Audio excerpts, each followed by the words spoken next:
Hello everyone, welcome eight positive educational point. आज हम कक्षा 10 के चैप्टर 2 चर वाले रैखिक समीकरण के कुछ क्वेश्चंस को देखते हैं। वीडियो को अंत तक जरूर देखिएगा। समीकरण को ग्राफीय विधि से हल करो, मतलब हमको ग्राफ पे बनाना है, अक्ष पर बनाना है, यही है। तो ये समीकरण दिया गया है। कल इसमें बताए थे कि सबसे पहले इसको समीकरण 1 लिख दो। इसके बाद हम क्या करेंगे, समीकरण में एक बार x बराबर 0 रखेंगे तो y का मान आ जाएगा, और जब y बराबर 0 रखेंगे तो x का मान आ जाएगा। उसी के सापेक्ष दोनों मान आ जाएगा। जरूरी नहीं 0 ही रखो, और भी मान रख सकते हो, 1 रख सकते हो, 2 रख सकते हो, 3 रख सकते हो, कोई बाउंडेशन नहीं है, लेकिन 0 रखने पर आसानी से आ जाता है। तो यहाँ सलूशन में लिखते हैं x बराबर 0 रखने पर, ठीक है। अब x की जगह 0 रखो, 3 इंटू 0 प्लस 4 y इक्वल 20। तो 3 में 0 का मल्टीप्लाई कर देना, 0 प्लस 4y इक्वल 20। तो 4y इक्वल 20, y इक्वल क्या होगा बटे 4। तो 4 एकम 4, 4 पंजे 20, तो y बराबर 5। अब ये युग्म क्या बन गया, 0 और 5 बन गया। चाहते तो इसी वक्त भी यहाँ पर हम दर्शा सकते थे, अक्ष बना ले, ये x अक्ष, y अक्ष 0 हो गया। चूंकि यहाँ 5 भी आया है तो 1 2 3 4 5 ऐसे लिख सकते हैं, तो दोनों साइड में लिख देते हैं 1 2 3 4 5 6, 1 2 3 4 5 6 6। ये समान दूरी पर होना चाहिए।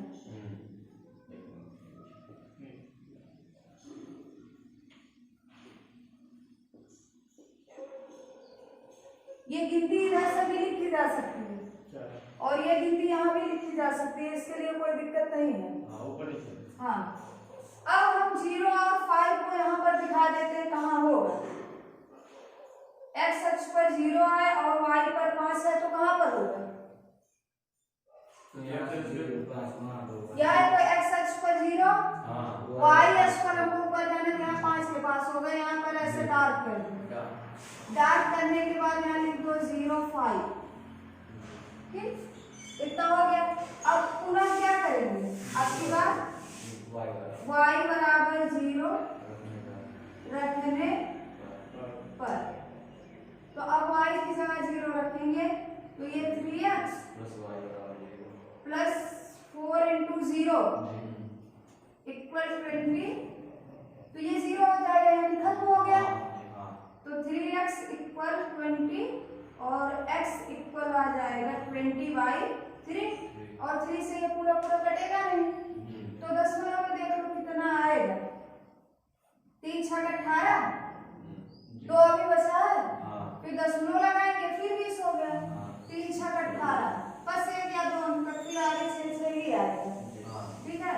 तो x बराबर हो गया 6.66। अब इसका ये युग्म क्या बन जाएगा, 6.66 और 0, y का मान 0 और ये जो x का मान है, ठीक है।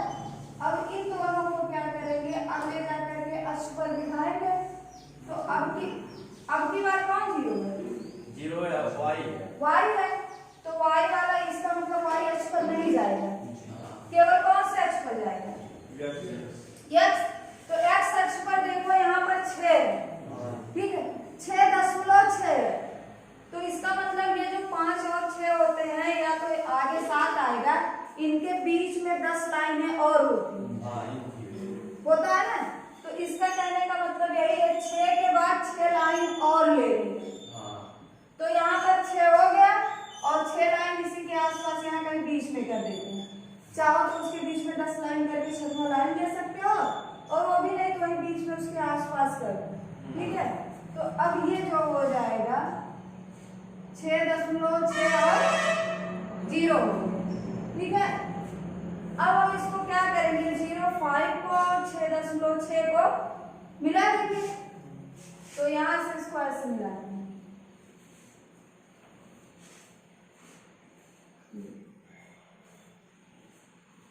यही हो गया समीकरण 3x + 4y = 20 का ज्यामितीय निरूपण। बराबर 0 रखने पर, तो जब x बराबर 0 रखती है तो 0 हो गया। -2y बराबर 0, -2y बराबर 0, और ये 2y चूंकि यहाँ गुणा में है, जब दूसरी साइड में करेंगे क्या हो गया, भाग हो गया। तो y बराबर ये हो गया 0/-2, तो y बराबर 0, ठीक है। इसका मतलब x बराबर भी 0 और y बराबर भी 0, तो 0 का मतलब यहीं पर आ गया, ये 0 ना तो x पर जाएगा और ना ही y पर जाएगा। पुनः यानी दोबारा क्या रखेंगे, y बराबर 0 रखने पर, तो यहाँ पहले से ही पता है कि जब y बराबर 0 रखेंगे तो x बराबर भी 0 आएगा, ठीक है। रख दो, कोई दिक्कत नहीं। x - 2 × 0 = 0, तो x - 0 = 0, x = 0, इसका मतलब ये क्या आ गया, 0, फिर वही हो गया, ठीक है। तो इसका मतलब ये है कि ये तो किसी से मिल नहीं रहा है, 0 से, तो इसको क्या करेंगे, ऐसे सीधे सीधे यस, ऐसे सीधे ही निकल जाएगा, ये कहीं किसी को काटेगा नहीं, मूल भी उसे होकर जाता है। तो ऐसे समीकरण जिसमें केवल x y दिए रहे और अगला जो कांस्टेंट होता है वो 0 दिया रहे, तो उसमें निकालो या ना निकालो हो जाएगा मूल बिंदु से ही होकर, इसको मूल बिंदु कहते हैं, मूल बिंदु से होकर के ही जाएगा। निम्नलिखित समीकरण को ग्राफीय विधि से हल करो। समीकरण दिया गया 3x + 4y = 12 और ये है 5x + 3y = 15। इन दोनों समीकरण को ग्राफीय विधि से हल करना है। तो अब इनको समीकरण 2 दिया गया है, तो एक कहलाता रैखिक युग्म समीकरण, युग्म मतलब जोड़ा होता है, तो जब ये 2 समीकरण दिए गए तो इनको कहा जाता है रैखिक युग्म समीकरण। 2 समीकरण है ना, रैखिक समीकरण तो है ही एक घात में, 2 चर है, तो रैखिक समीकरण हो गए दोनों, क्योंकि 2 समीकरण है इसलिए युग्म हो गया। इनको क्या करना है, उसमें ग्राफिक विधि से प्रदर्शित करना है। तो पहले की तरह ही लगाएंगे, पहले लिख ले 3x + 4y = 12, इसको इक्वेशन फर्स्ट बना दे। इसके बाद 5x + 3y = 15, इसको समीकरण 2 बना दे। अब एक एक को हल करेंगे, जैसे पहले अकेला एक समीकरण हल करते थे वैसे यहाँ भी हल करेंगे अलग अलग। तो लिखते हैं समीकरण 1 को हल करने पर, समीकरण 1 को हल करने पर, ठीक है। अब यहाँ क्या करेंगे, समीकरण 1 में क्या करेंगे, x बराबर 0 रख, तो x बराबर, अब ऐसे डायरेक्ट निकालो, x बराबर 0 रखने पर क्या आएगा, ये तो 0 हो गया, खत्म हो गया, 4y = 12 हो जाएगा, तो 4 नीचे चला जाएगा 12 के, तो y बराबर 3 आ गया, ठीक है। कोई दिक्कत तो नहीं इसमें है हल करने में, जहाँ 0 रखेंगे वो खत्म, 4y मल्टीप्लाई में है तो 4 जो है 12 के नीचे गया, तो मतलब 4 × 12 3 आ गया y के, तो x बराबर 0 रखने पर y बराबर क्या आ गया, 3 आ गया। अब ये मान क्या हो जाएगा, 0 और 3 हो गया। इसके बाद क्या करेंगे, y बराबर 0 रखने पर, अब बताओ y बराबर 0 रखेंगे तो x का मान क्या आएगा, समीकरण 1 के लिए है y बराबर 0, 3 × 4 4, 4 आएगा। 4 आई एक बार फिर 0। हाँ तो ये देखो 3 जो है ये नीचे चला जाएगा। हाँ तो 4 आ गया। हाँ तो y बराबर 0 पर x बराबर क्या आ गया 4। तो ये क्या हो जाएगा 4 और 0। तो ये क्या था अभी तक का समीकरण 1 के लिए। अब क्या करोगे जैसे समीकरण 1 में x y का मान निकल जाए इसको तुरंत जो है यहाँ ग्राफिक में यानी अक्ष पर प्रदर्शित करो तब दूसरे को लिखो। तो यहाँ 0 हो जाएगा। अधिकतम मान कहाँ तक यहाँ तो 4 तक गया है तो थोड़ा उससे और ज्यादा ले लेंगे 1 2 3 4 5 6 7 ये x अक्ष हो गया ये y 1 2 3 4 5 6 7 1 2 3 4 5 6 7 ये इतना हो गया। अब इसको निकालो पहला वाला 0 3 है तो ये 0 3 कौन सा अक्ष पर है वो आए 0 3 हाँ y y अक्ष पर है। यहाँ x पर 0 हो गया तो ये यहाँ आ गया और ये 4 और 0 x पर है तो y पर 0 हो गया यहाँ पर आ गया। इन दोनों को मिला देती हूँ ऐसे यहाँ लिख दो जो भी ये दिया गया 0 3 है और यहाँ पर 4 0 ठीक। पहले समीकरण का खत्म हो गया। अब क्या करेंगे ठीक इसी तरह से दूसरे समीकरण के लिए निकालेंगे। समीकरण 2 के लिए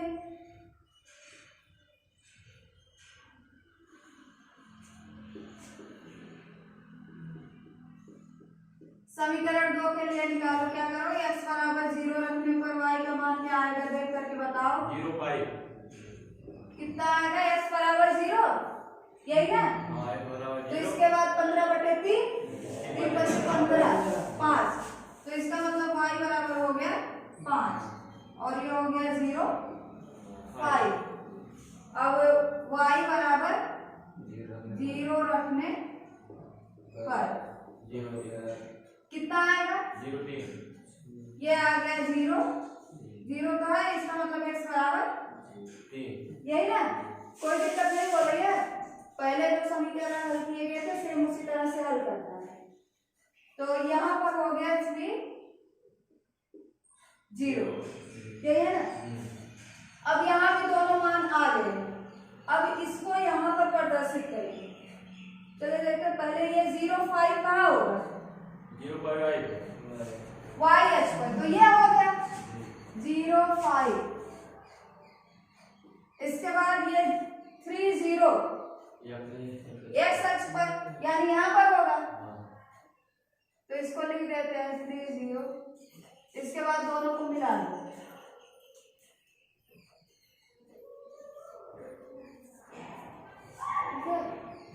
ये हो गया दोनों समीकरण का ज्यामितीय निरूपण। एक चीज और इसमें करना होगा ये दोनों समीकरण ठीक है एक दूसरे को यहाँ पर एक दूसरे को काट रहे हैं। इसको निकालने के लिए जहाँ पर ये दोनों काट रहे हैं इसको निकालने के लिए जो दोनों समीकरण अभी तक हमने एक एक समीकरण हल किया ठीक है। कह रहे हैं कि किसी भी समीकरण अगर ये जहां पर काटते हैं दोनों समीकरण एक दूसरे को जहां पर काटते हैं उसको निकालने के लिए उन्हीं दोनों समीकरण को हल करना पड़ता है जो एक दूसरे को काटते हैं। चूंकि यहाँ 2 ही समीकरण दिया गया है कभी कभी 3 4 भी इसमें आ जाए ठीक है। तो इसको प्रतिच्छेद बिंदु कहा जाता है या कटान बिंदु को निकालने के लिए जो दोनों समीकरण दिए गए हैं उन्हीं दोनों को हल करना पड़ेगा। तो हल कैसे करेंगे ये दोनों समीकरण जो यहाँ लिखे गए हैं यहाँ पर इसको दोबारा हम लिख लेंगे। दोबारा लिखने का मतलब ये हुआ कि इन दोनों समीकरण में से किसी एक का गुणांक का मतलब चाहे x का गुणांक चाहे y का दोनों में से किसी एक को बराबर कर दो अपनी तरफ से गुणा करके। तो यहाँ पर देखो 3 और 5 है यहाँ पर 4 और 3 है ठीक है। अगर हम इसका गुणा इसमें करते हैं और 3 का इसमें करते हैं तो ये दोनों बराबर हो जाएंगे, 15-15 हो जाएगा। और अगर y को बराबर करना चाहते हैं 12 तो 12-12 हो जाएगा। तो जिसको चेंज करना चाहो उसको चेंज कर सकते हो। तो इन दोनों समीकरण को हल करने के लिए हम x को बराबर कर लेंगे। x को बराबर करने के लिए 5 का गुणा इसमें कर देंगे और 3 का गुणा इसमें कर देंगे, ठीक है। तो ये जो गुणा किया जा रहा है ये सब में होगा। तो यहाँ पर अब बोलो क्या है? कुल मिला के बताइए। हाँ, 15x और 15 4 5 20 और 15 15 45 12 पंचे 60। 60। तो ये हो गया 60 और इसको चूंकि अब ये बदल गया इसको समीकरण 3 बना दें। अब दूसरे वाले में कितने से गुणा किया गया है? 15 15 9i 45 इसको समीकरण 4 बना दें। इसके बाद क्या करोगे? घटा दो। अगर यहाँ प्लस माइनस चिन्ह है, विपरीत चिन्ह है तब तो जोड़ दो जो बराबर समान है जुड़ी। तो जोड़ना नहीं, इसको खत्म करना है, इसलिए हम इसको घटा देंगे। तो इस समान चिन्ह सेम होता ना। हाँ, घटी घटाने पर हम अपनी तरफ से जोड़ते घटाते, उसको हटाना है, खत्म करना है। इसको बराबर इसीलिए किए हैं कि ये खत्म हो जाए। तो घटाने पर ही खत्म होगा, नहीं तो वो जुड़ जाएगा, खत्म ही नहीं होगा। घटाने पर तो यहाँ ये हो जाएगा माइनस माइनस माइनस, चिन्ह सबके नीचे वाले बदल जाएंगे घटाने पर। तो ये तो देखो कैंसिल हो गया, ये प्लस चिन्ह माइनस चिन्ह अपोजिट था, बराबर था, खत्म। और देखो प्लस और माइनस घटेगा तो ये हो गया 11y और ये 15 और यहाँ पर कितना आएगा? 15।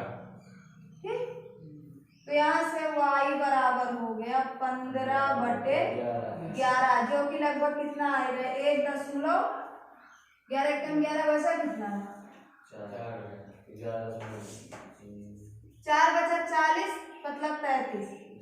y बराबर 1.3 आएगा लगभग।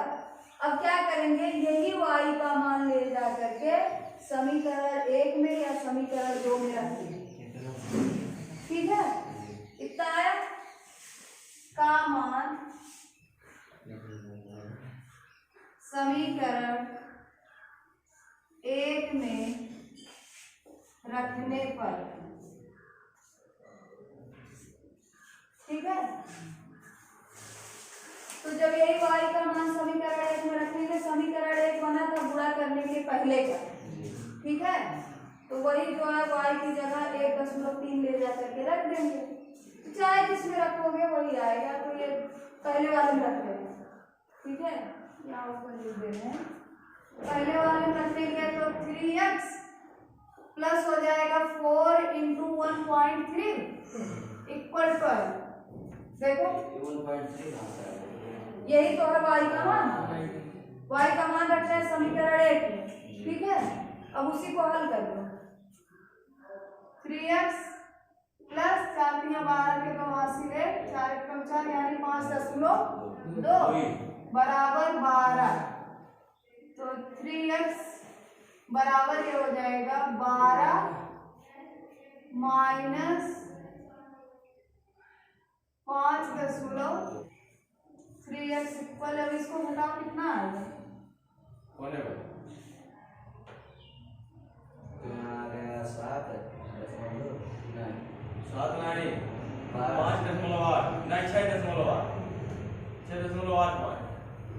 घट रहा है। हाँ तो कितना? 6.8।